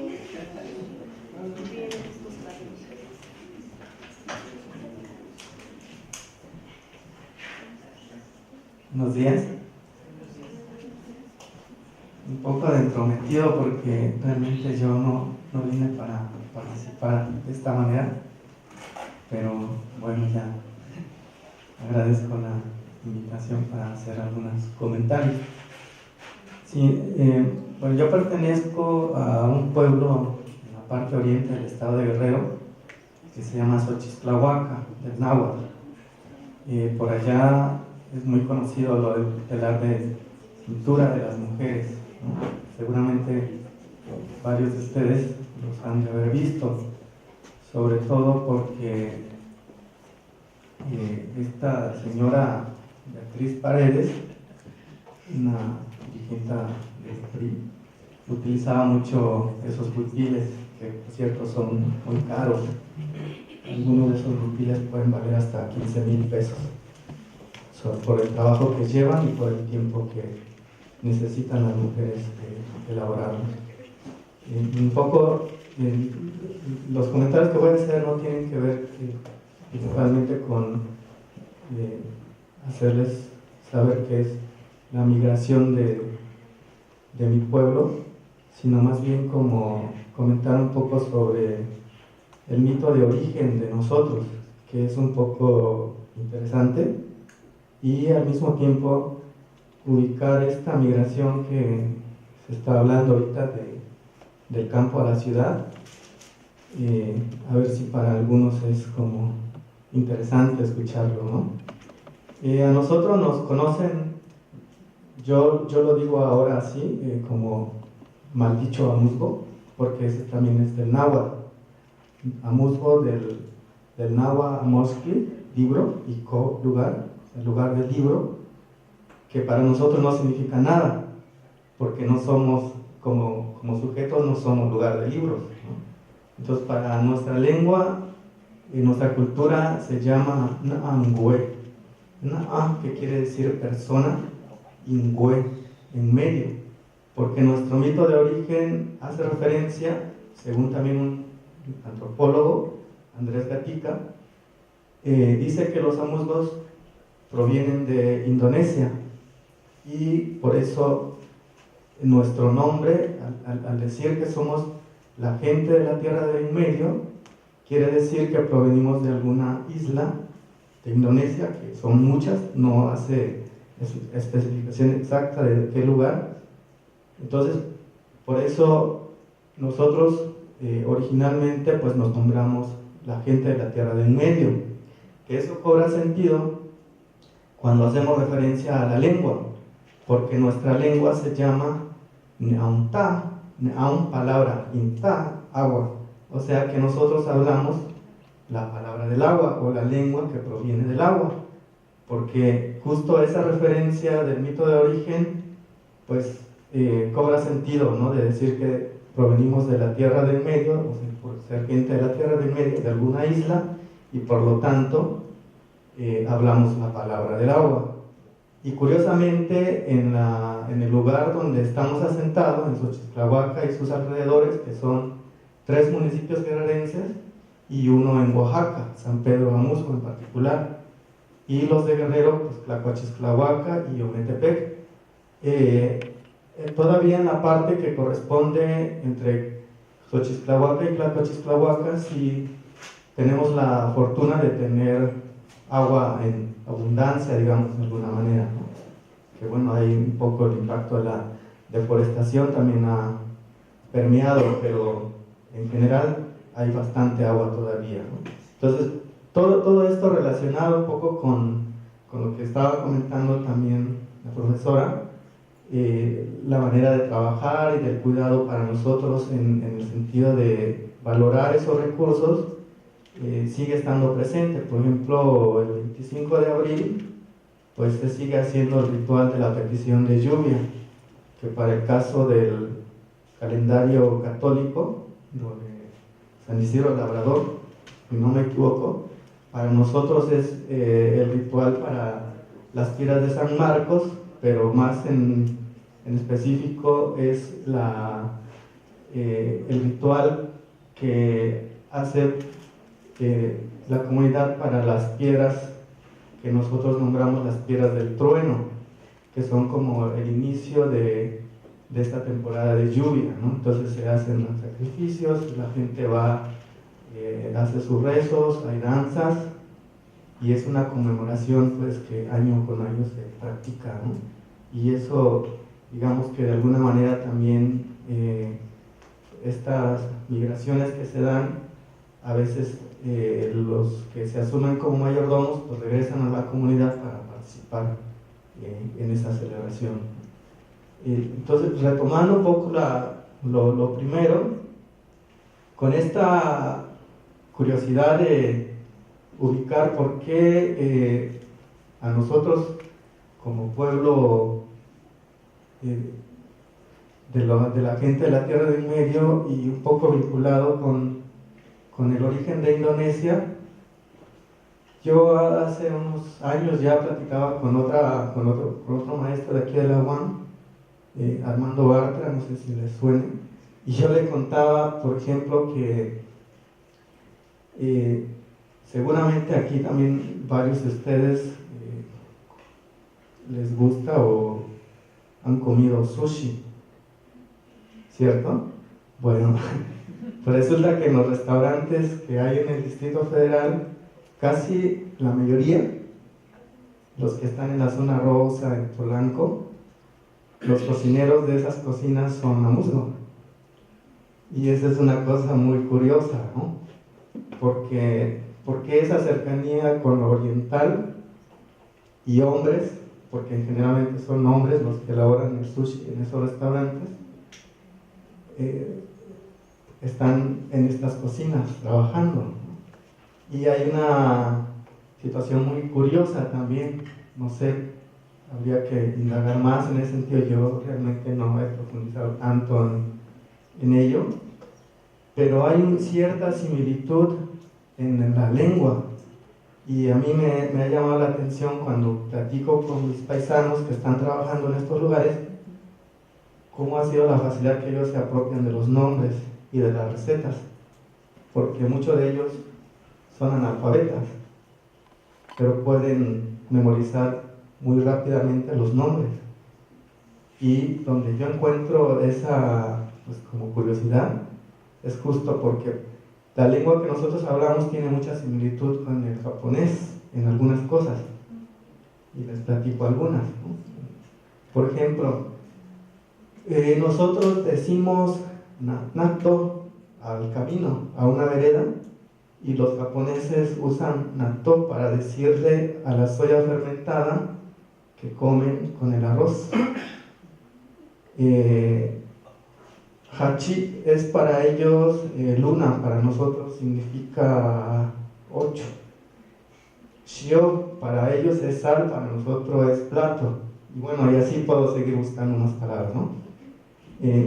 Y esas son las cuestiones que yo me ha impresionado un poco, regresando a lo que les contaba del mito de origen, porque puede ser algo como meramente coincidencia de lo que dice Andrés Gatica, o probablemente se pueda corroborar si se hace un estudio de ADN para comprobar si es cierto que nosotros, los que decimos que somos la gente de la Tierra del Medio y que hablamos la palabra del agua, provenimos de Indonesia. Bueno, gracias.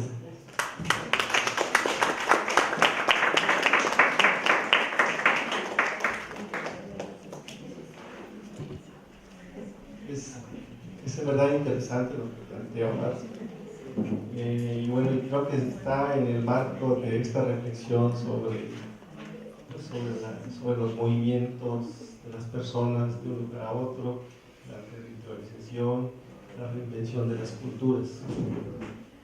Tal es así que espero que Omar después no me agarre golpes, pero es además gratificante escucharlo decir esto, porque él cuando llegó aquí como estudiante de la UAM iba a estudiar la construcción del Estado desde uno de los teóricos clásicos, ¿no? ¿Te acuerdas? Y había una negación a su identidad indígena. Fue en el contacto con profesores, con la realidad en la que él reconoció y recuperó, y a tal grado que ahora pues, es uno de los intelectuales de su comunidad que más ha estado contribuyendo en su comunidad. Entonces es muy importante esto que dice Omar, porque hay toda una reapropiación de su identidad y de su cultura. Esto tiene que ver también porque sus padres son unas personas que han luchado mucho por la defensa de esta identidad y esa cultura. Su madre, sobre todo, fue una persona que luchó mucho por el derecho de las mujeres indígenas allí en su comunidad y luchó por su comunidad. Su padre es un dirigente, es una persona mayor con una autoridad moral muy importante, ¿no? Entonces, creo que está hablando con una autoridad que bien vale la pena y que bueno que lo está planteando.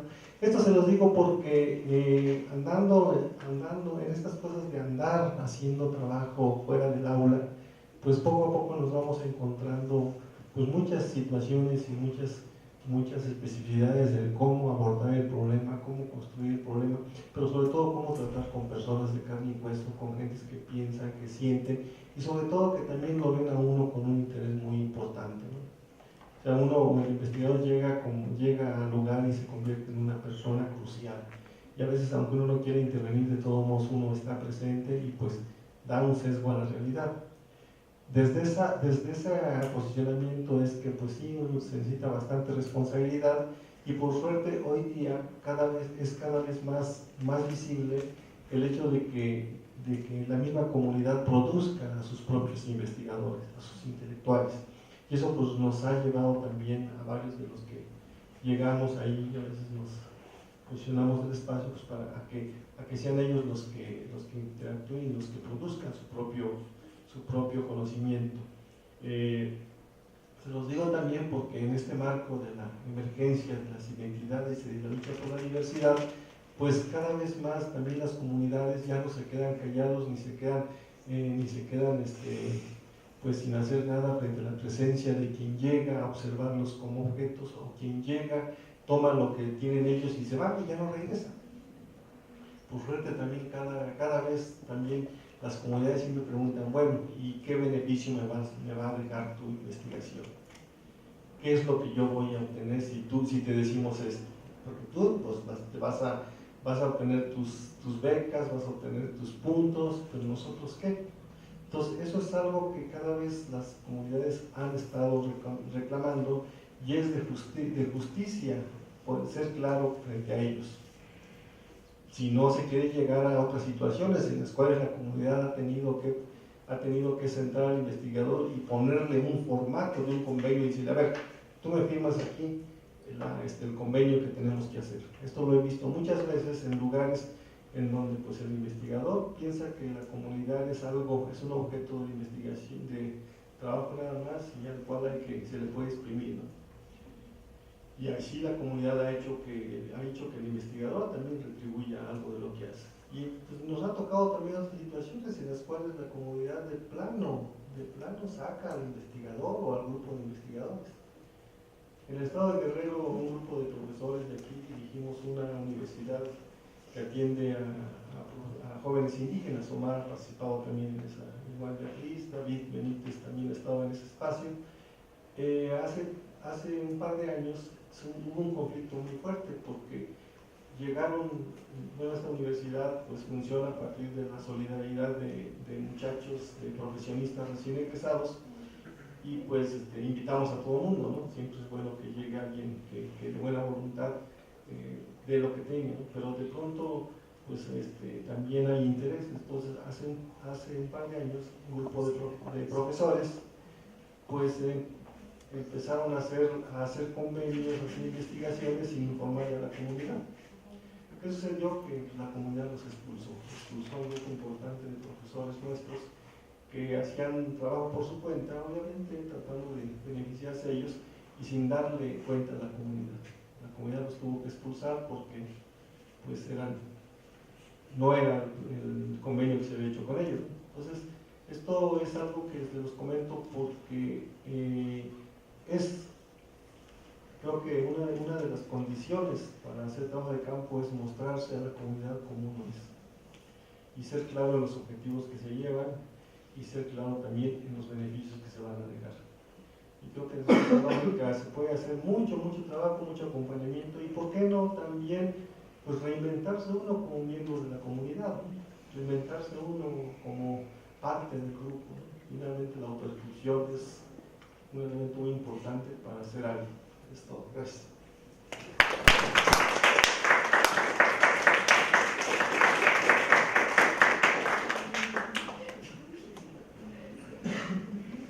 Bueno, ¿alguien quiere comentar algo más o tiene alguna pregunta?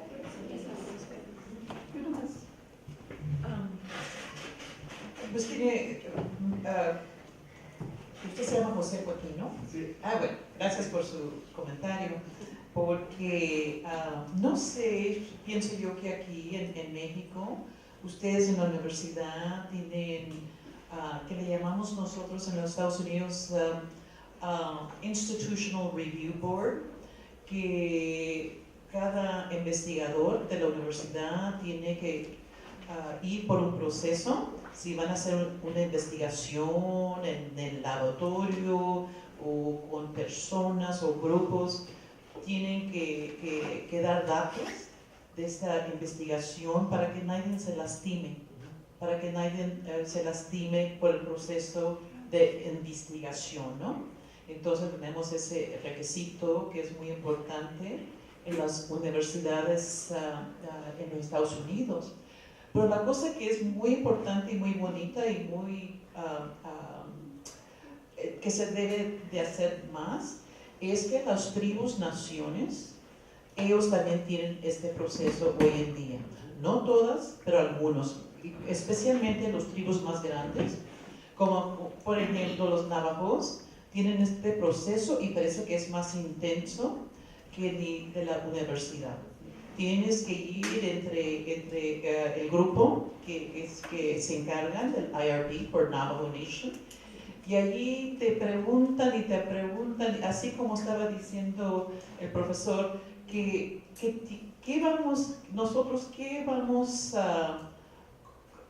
¿cómo vamos a beneficiar, ¿no? Entonces ellos oyen la propuesta del investigadores de por fuera, y ya si piensan que es un buen proceso y que ellos como comunidad van a beneficiar de esta investigación y que esa información se va a regresar, que tiene que regresar, ya dan el permiso. Y entonces es muy interesante porque tienen que agarrar 2 permisos de la universidad y se va a hacer esa investigación en la reserva Navajo Nation. Se tiene que recibir ese permiso, ese documento también de la nación, de la tribu nación.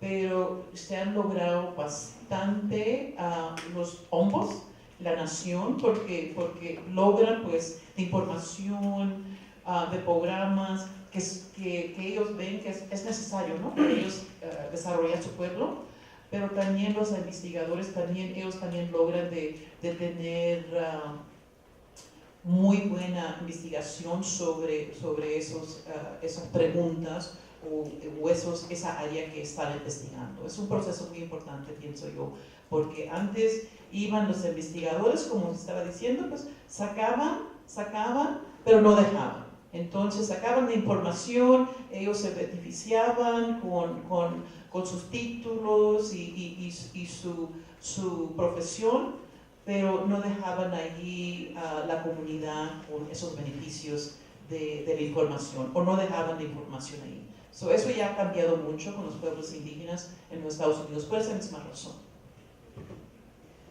Gracias. ¿Alguien más quiere hacer algún comentario? ¿Tiene alguna pregunta? Pues nada más como preguntar, hay veces cuando se trabaja sobre todo con pueblos originarios o comunidades indígenas, que el investigador tiene una dificultad para entender o para entrar a la comunidad, porque concebimos el mundo de dos formas diferentes. En su experiencia, ¿cuál ha sido el mecanismo que han utilizado para entrar a estas comunidades como desde el papel de investigador? Quizás el acercamiento familiar o la ascendencia étnica o en los grupos sociales facilite eso, pero cuando no es así, ¿qué se hace pues?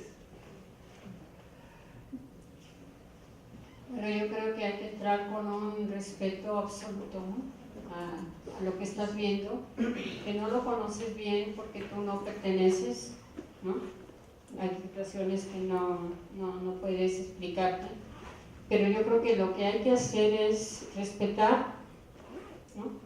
totalmente lo que estás viendo, ¿no? de lo que eres testigo, y creo que con eso, ¿no? y acercarte a la gente, ¿no? De manera muy natural, ¿no? Nada más. Y ser tú, no pretender ser alguien que no eres. Hubo un momento en que la gente que salió del 68 se fue a la selva, se fue al campo, se fue a las colonias populares y a veces se quiso como mimetizar, ¿no? Y nosotros somos lo que somos y la gente te va a respetar si te muestras como eres, ¿no? Con un gran respeto para la gente. Yo hay muchos rituales que no me gustaban, pero ni modo, ¿no? Nunca dije nada más que a los cercanos, ¿no? Pero hay que respetar nada más, ¿no? Claro que sí. En la universidad donde estoy yo y las 3 universidades en Arizona, como les dije ayer, que hay 22 tribulaciones. Si ustedes ven el estado de Arizona en su mente, es un estado muy grande, ¿no? Puedo decir que one third, ¿cómo se dice one third? Un tercio es tierra pública. Digamos que son los parques nacionales, el forestal nacional, parques públicos, área pública, ¿no? Que nosotros como ciudadanos somos parte de esa parte de área pública. Y otro tercer es privado, las casas donde bebemos, los negocios. Y el último tercer es pueblos indígenas, son las reservas. Entonces es bastante grande el territorio indígena en Arizona, bastante grande. Entonces tenemos muchos alumnos indígenas en las universidades. Allí en la universidad donde estoy yo, Northern Arizona University, hay como 1,500 alumnos. Entonces, como lo hacemos nosotros como facultad, estos alumnos trabajan con nosotros. Entonces ellos son los graduate assistants o son los ayudantes de los profesores, trabajan con nosotros, o si tenemos fondos externos, digamos, porque hay muchos programas que dan fondos al investigador o a la universidad para programas. Entonces nosotros empleamos a estos alumnos indígenas, los entrenamos, ellos son parte del equipo de nosotros. Y es una manera que ya ven cuando nosotros vamos a pedir permiso o ya los dicen pues las necesidades, las áreas de enfoque que es importante para ellos. Entonces tenemos esos mismos alumnos que ya los ayudan o ya conocen las personas, los líderes que están aquí. Y es una manera nosotros que facilita la investigación porque tenemos trabajando con nosotros mismos y apoyándolos en sus estudios y el entrenamiento como investigadores. los alumnos mismos, los indígenas, sí. Eso es la manera. Bueno, algo que podría añadir es que creo que siempre hay que decir que vamos a hacer una investigación, ¿sí? Que no vas a muchas otras cosas, pues, ¿no? Pero que también vas a hacer una investigación. A veces vas a acompañar a una organización, a veces vas a una boda, un bautizo, muchas pachangas, ¿no? En las que tiene uno que estar también. Pero creo que es importante que la gente sepa que es posible que de tu estancia pueda salir un artículo, un libro, porque esto es honesto, ¿no? ¿Sí? Un trabajo de mujeres que yo hice, pues fue acompañada por mi comadre a todos lados, ¿no? Y ella sabía que íbamos a hacer que tenía yo la obligación con el CIESAS de hacer un capítulo de libros sobre mujeres, y ella sabía y me acompañó a todos lados, ¿no? Creo que eso es muy importante, ¿no? Gracias. Bueno, ¿tienen algún comentario más? Bueno, pues entonces les agradecemos mucho su presencia a la profesora Fabiana, Beatriz, y por aquí nos vemos el 2 y el 4 de junio. Es en la sala de consejo y luego aquí. Muchas gracias.